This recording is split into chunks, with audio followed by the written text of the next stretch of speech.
আচ্ছা অসাধারণ অসাধারণ অসাধারণ খুবই ভালো। আমি বলছিলাম ছবি দেখে যে অসাধারণ। আর কি বলবো,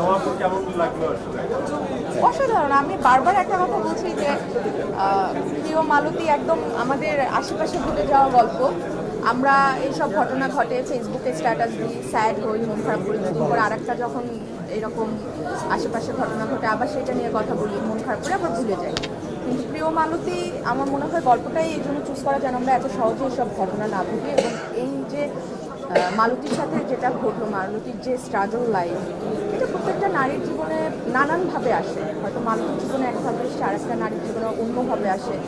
নারীদের এই ব্যক্তি জীবনে যে স্ট্রাগল বা তাদের যে কত কিছু ফেস করতে হয়, এটাই প্রিয় Malati. And Mehjabin is the best.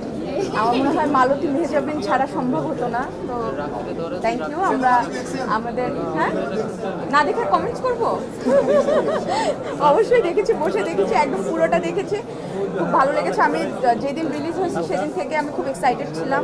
আমি বারবার ভাবছিলাম যে ছবিটা আমি এসে দেখবো, এবং আজকে আমি খুবই এক্সাইটেড ছিলাম যে আমি পুরো ছবিটা একদম মনোযোগ দিয়ে দেখতে চাই। এবং অসাধারণ, আমার খুব ভালো লেগেছে। এবং আমি চাইবো যারা এখনো দেখেননি আপনারা প্লিজ হলে এসে প্রিয় মালতী দেখেন। একজন নির্মাতার চোখে প্রিয় মালতীর